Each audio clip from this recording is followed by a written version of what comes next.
Hey y'all, welcome to my channel. So today we're going to be talking about Harlem the show. If you haven't heard of Harlem, it is a show that is based in Harlem, New York, somewhere where I was basically born and raised, and I'm very excited to see more shows like this pop up on the horizon. But unfortunately, this is their third season, I believe, and their last season.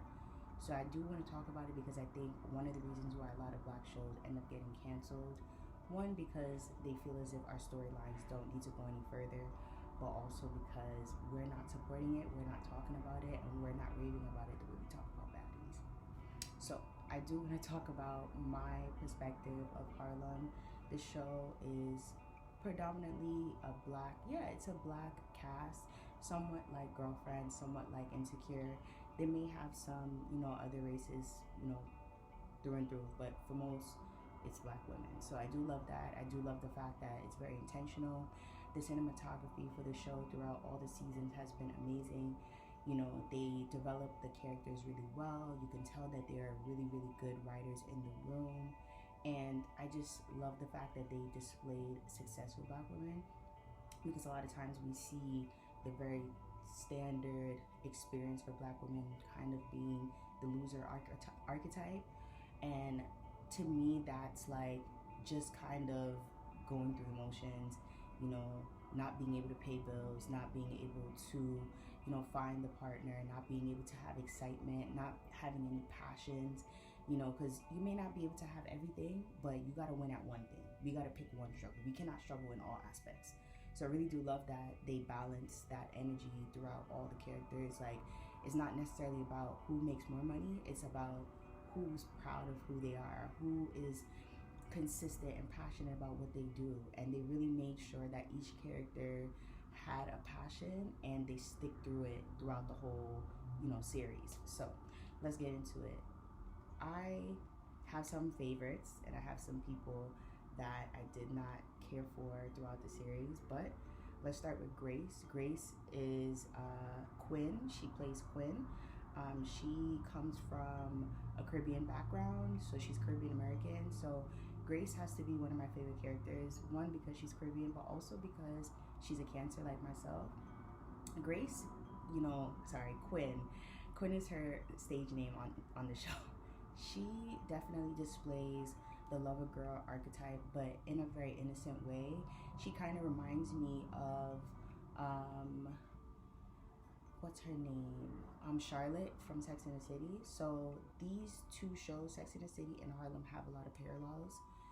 Charlotte represents the lover girl, the girl that wants, the standard love story. And I feel like Quinn is like that, where she's like the black girl version of that, where she's like, I'm very poised, I'm very well put together, but I could still be a little risque, I could still be a little experimental. And she did that.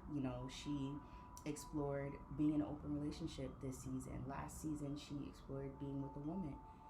So I do think that they've given each character the ability to be all of the things and explore their sexuality, their creativity, their thought process in so many different ways. So Quinn definitely has my heart. She's definitely someone that I can resonate with, because she is the good girl, but she also is the bad girl at the same time. But she also is a really good friend, and we'll get into that later on in the video. Moving on to Meagan Good, which is, the star of the show. She plays Camille on Harlem, and her character, Quinn is a fashion designer, and this season she stepped into her stylist bag. I just want to give you a little bit like information on their professions. Camille is an anthropologist. She's the writer of the group. She is the college girl, the school girl of the group. And she really worked hard to build her name within, her realm, and always made sure to be very poetic about how she lived her life. But behind closed doors, Camille is a mess, okay? Camille is very much so like a lot of our friends, where it's like, I can't get over my ex.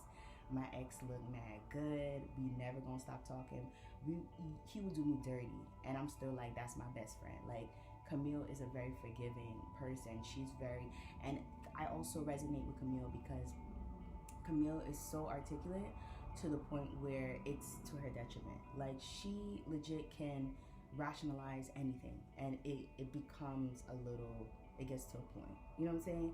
Like, she definitely talks her way into some bullshit because of the fact that she's so smart that she can see a bunch of different sides. And Camille not only battles with that in her relationship, but she also has this very unspoken, estranged relationship with her mom, which is another thing that I could resonate with, where it's like her mom is very much so about self. Her mom is very consumed with her hobbies and her life and all the things, but she doesn't have the capacity or the empathy to engage in emotional transactional engagement with her daughter. I don't know how to describe it other than that. Like, she's not empathetic towards her daughter. Like, her daughter could be going through hell. She's like, well, I got some cookies in the oven and I gotta handle that. Like, her mom is very like one track minded, and she's not really the mom that Camille really needs.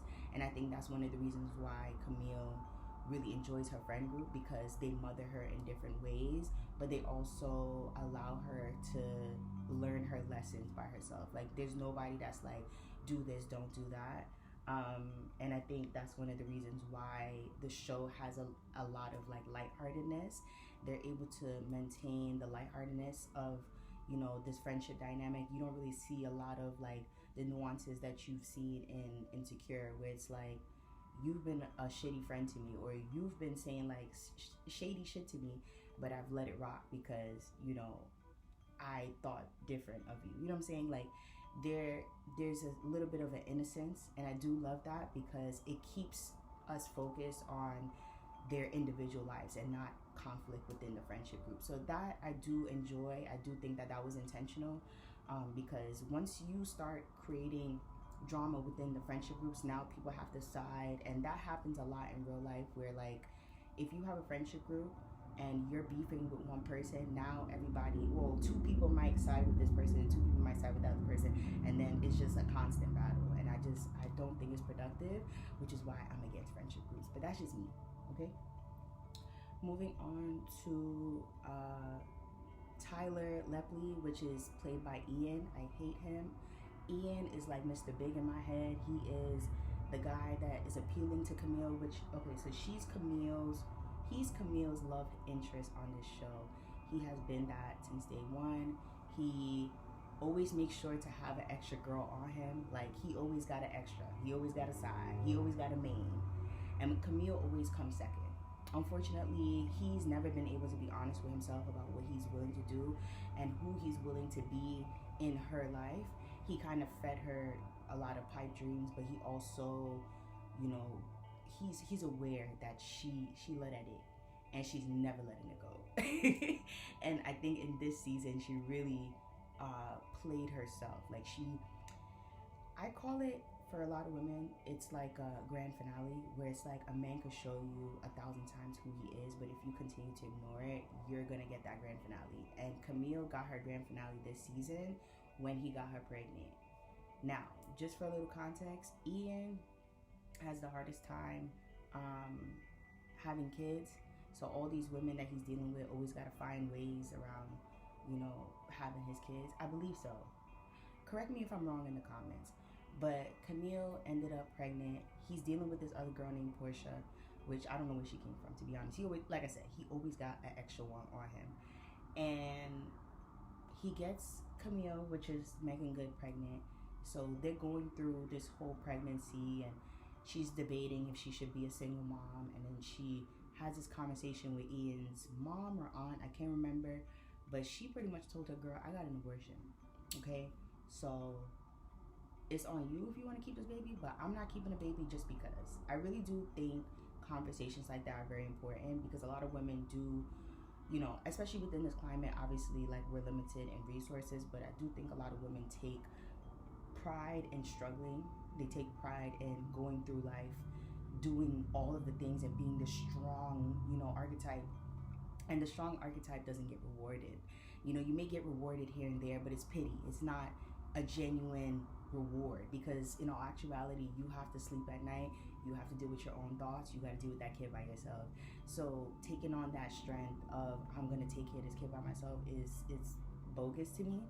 And I do think that a lot of people really psych themselves into thinking that I can do this by myself. You can do it by yourself, but do you want to do it by yourself? And I think Camille came around to realizing I don't want to do this shit by myself. I don't want to struggle with this baby. I don't want to feel like, I'm going to fail this baby. Because there was even a point at the baby shower, she said, I thought that I wasn't going to be good enough for my daughter. And that is a very real thought, amongst women, where it's like we want to be this perfect figure for our kid. But I think our kid is going to see us as we are, however that is, So it's really important to just make logical decisions. And I think the logical decisions has to be shown. You have to set the tone for your kid. You have to set the example because we see it. So I think as a mother, a lot of moms carry that guilt of being the perfect mom for their child. But in all actuality, your kid is going to grow up to be whoever they want, whoever they feel passionate about being. They're gonna be that. Their influences are gonna make a difference, but they're gonna be who they want to be. So it was really nice to see Camille be loved and surrounded by family and friends, mostly friends, and that manifests into family, because her family is just not present, and that's very clear. Let's see who else. Jerry Johnson, which is played by Ty, so she's the of the group, and I love Ty. Ty is fine as hell. She is smart. She is ambitious. She's tall. Okay, she's dominant. But she, throughout all the seasons, she really does show a lot of vulnerability about who she is behind the tux, behind the suits, behind the swag. Like, I really do feel like we were able to see, the reality of what a stud is. Like, a lot of times the perception of stud women is like, oh, they boys, like they cool, like they don't have no feelings, they don't have no trauma. And it's like, we all have trauma. So I really do love that they gave her that vulnerability aspect to her character, because it allows for these figures that we see in the open world to be human beings. I feel like sometimes when you see people, you're like, oh, they got it all together. And it's like, that perception is false because you never even asked how people keep it together. You never asked how people even got to where they are.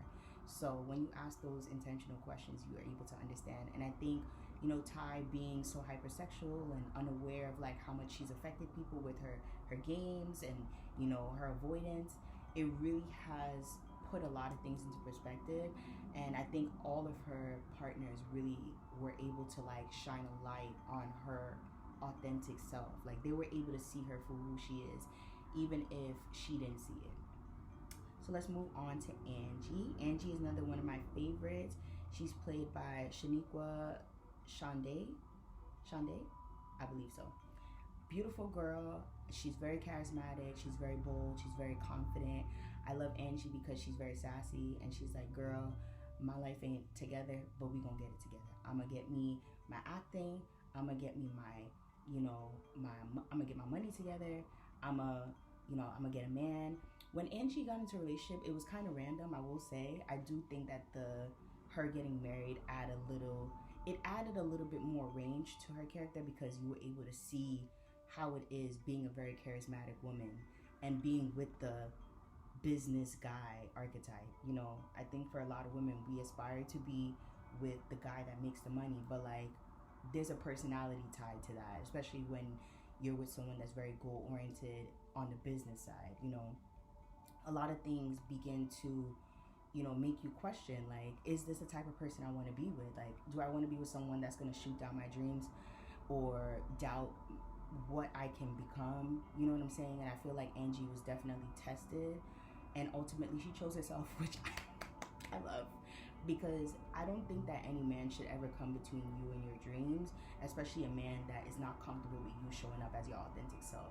And this is something that I think, even for me, I've had to learn that my authentic self isn't too much for people. Like, if it's too much for you, then I'm gonna be somewhere else, because I don't need to be around people that are telling me to tone myself down, especially if it's not detrimental.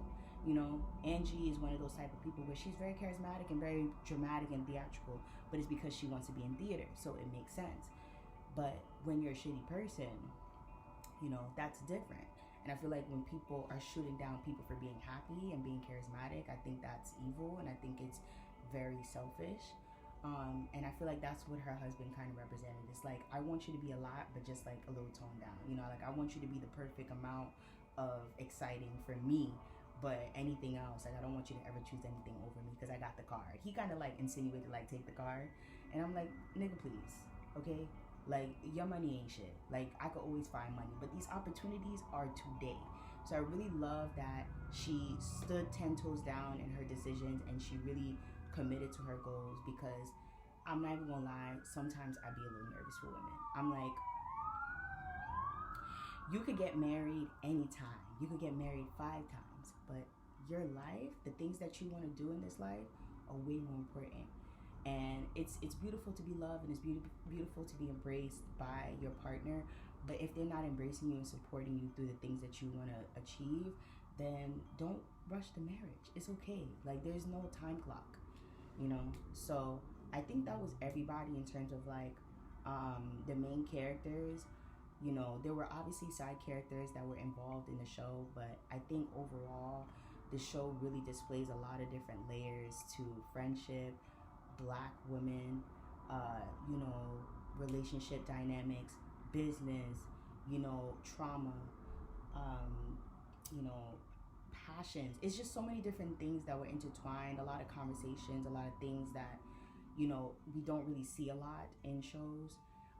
So I think them ending the show makes sense. I think we're at a point where now we should transition into a movie, the same way that Sex and the City were able to have movies, and then they also came back with And Just Like That, because And Just Like That was even necessary. Unpopular opinion. We get it, but I think naturally, because the budget is there, because the demand is there, we push for that. So I think we should push for shows to transition into movies and get it done, okay? Because we love the content, you understand? Like, for me to get to a point of hating characters or loving characters, that means that the show is good, the writing is immaculate, and they really did a really good job at cultivating community, conversations, and, you know, just real life things that kind of goes over our heads, like not having a mom that is cognizant, you know, and as a woman, that is very important. But if you don't have that, you got to lean into friendship, or the fact that you gay and your family don't like you, and they don't know that you gay, or they don't embrace you because you gay, and you run away from home and you never look back because you're not ready to have that conversation, nor is the conversation an open and safe space.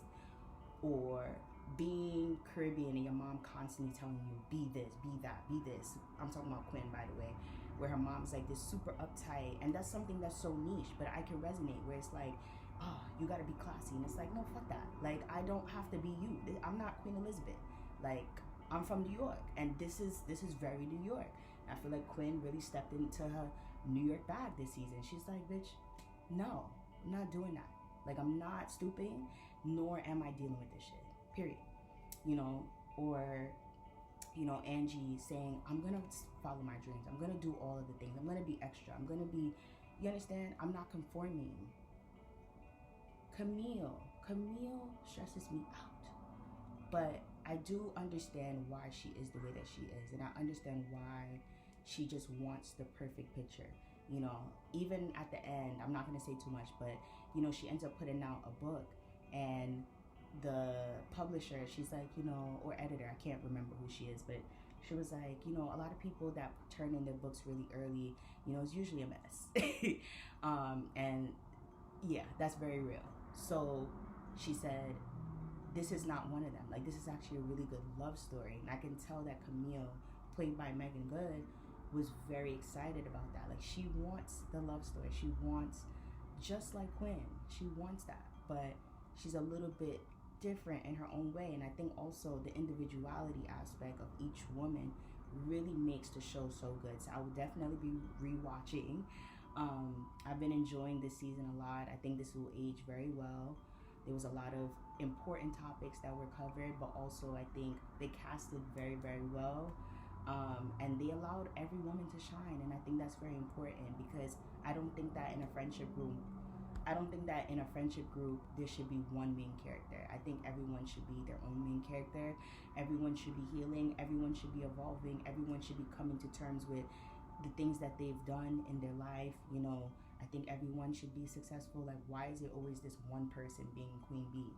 You know, so I really do love that they gave everyone their own shine and their own success story and their own love story, because we can all coexist.